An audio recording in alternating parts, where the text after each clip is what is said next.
আসসালামু আলাইকুম, আমি রায়হান। পুরো ভিডিও জুড়ে আমি আপনাদের সঙ্গেই থাকছি। আজকের ভিডিওতে আমরা জানার চেষ্টা করব অ্যাকচুয়াল ইউজেবল ব্যাটারি ক্যাপাসিটি বা ব্যাটারি হেলথ সম্বন্ধে। আসলেই কি এটা জানা সম্ভব কিনা? তো চলুন দেখে নেই আমাদের ভিডিওতে। আমি শুরুতে এক্সপ্লেন করতে চাইবো what your battery spec actually সে।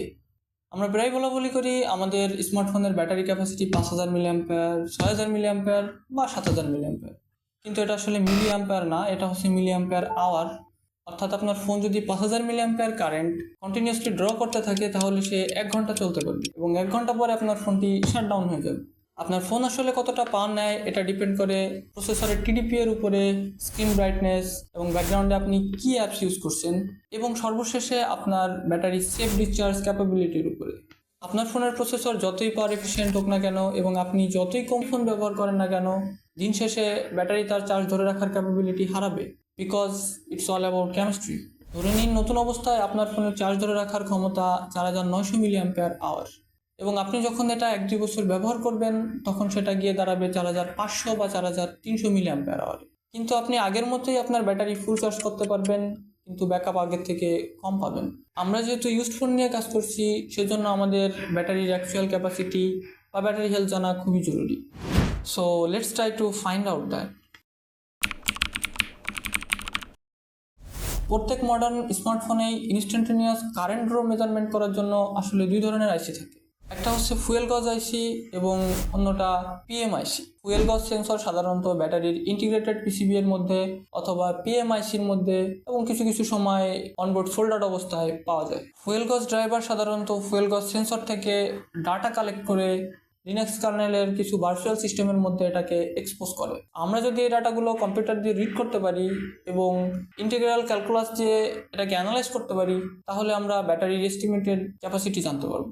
তো আমি যে ডিভাইস থেকে এখন রিয়েল টাইম কারেন্ট ড্রটা চেক করতে চাচ্ছি, তো সেই ডিভাইসটা হচ্ছে আমার কাছে, এটা হচ্ছে ওয়ালটনের একটা ডিভাইস। তো আমি যদি এটার সেটিংয়ে যাই এবং সেটিংয়ে গেলে যদি অ্যাবাউট ফোনের মধ্যে যাই এবং এখানে গেলে আমি অ্যান্ড্রয়েড ভার্সন দেখতে পারবো 13। সো আমরা এটার উপরে আসলে টেস্ট করবো যে এখান থেকে আমরা ডাটাটা এক্সট্রাক্ট করতে পারি কিনা। So let's see.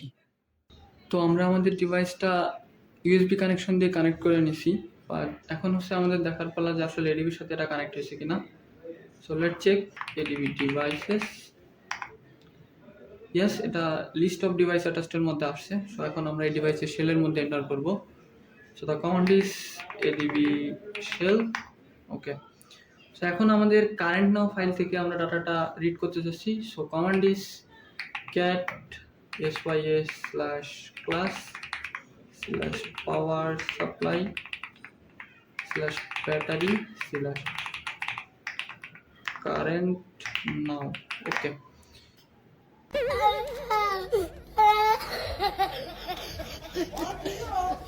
এই ফাইলটা আসলে লিনাক্স কার্নেলের একটা অংশ এবং আমাদের ডিভাইসে যদি রুট অ্যাক্সেস না থাকে সেক্ষেত্রে আমরা এসব ফাইল অ্যাক্সেস করতে পারবো না। But I don't like to root my device, কারণ আমি যখন একটা ইউজড ফোন কিনবো তখন আসলে ফোনটা রুট করার কোনো সুযোগ থাকবে না বা রুট করে আমি টেস্ট করতে পারবো না, and there is always a risk to brick the phone. অনেক ঘাটাঘাটি করার পর আমরা একটা টুল খুঁজে পেলাম যেটা হচ্ছে Perfetto, which is developed by Google. এটার কাজ হচ্ছে সিস্টেম প্রোফাইল করা এবং ব্যাটারি প্রোফাইল করা। আমরা যেহেতু ব্যাটারি নিয়ে কাজ করছি তাই আমরা ব্যাটারি প্রোফাইলিং করব।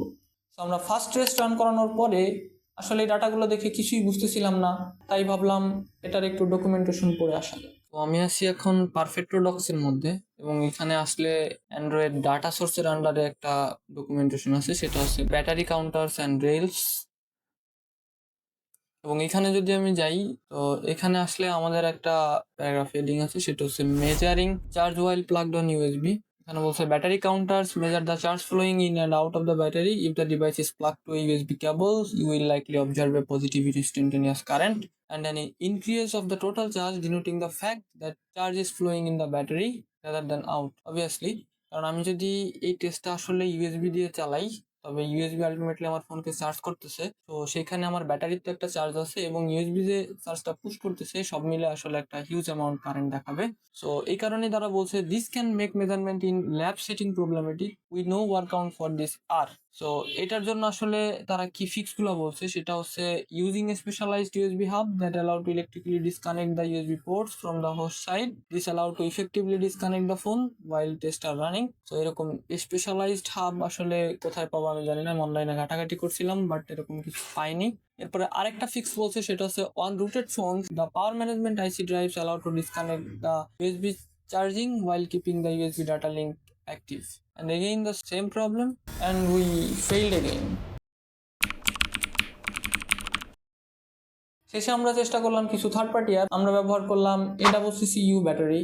আসলে AWCCU ব্যাটারি আমাদের চয়েস করার মেইন কারণ হচ্ছে এদের ওয়েবসাইটের কিছু ক্লেম। তো আমরা যদি এদের ওয়েবসাইটে যাই, ওয়েবসাইটে গেলে দেখতে পারবো বেসিক আসলে এরা কি কাজবাজ করে এই অ্যাপস দিয়ে। ব্যাটারি হেলথ মনিটর করে, তারপরে real time charge and discharge info দেয়, এবং চার্জ আলার আমার ব্যাটারি হিস্টোরি আছে। এবং এদের সব থেকে বড় ক্লেম হচ্ছে এটা যে science made simple. AWCCU battery is based on actual measurement of your devices performance and backed by scientific research on how to protect battery health and performance over time.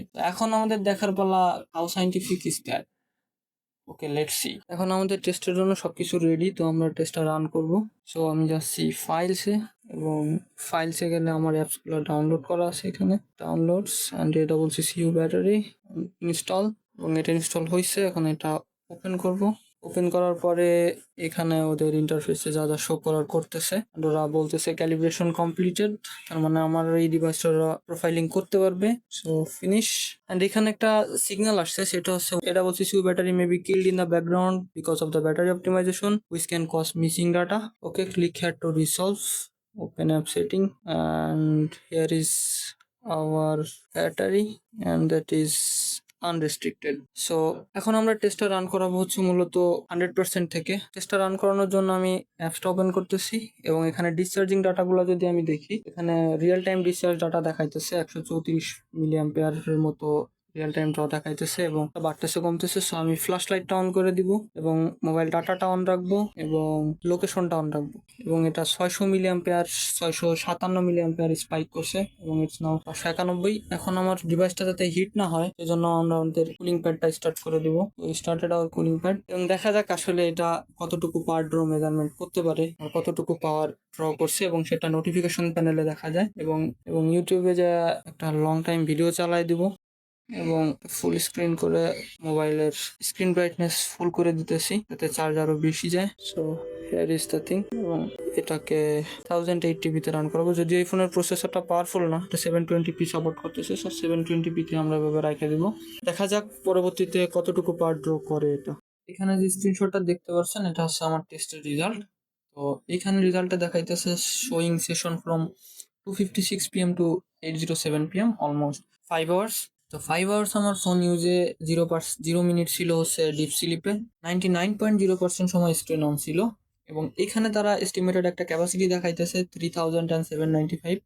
হতে পারে এটা কাছাকাছি, বাট এটা একেবারে 100% accurate না, কারণ আমি এখানে ইউটিউব আর ফ্ল্যাশ লাইট চালায় রাখছিলাম।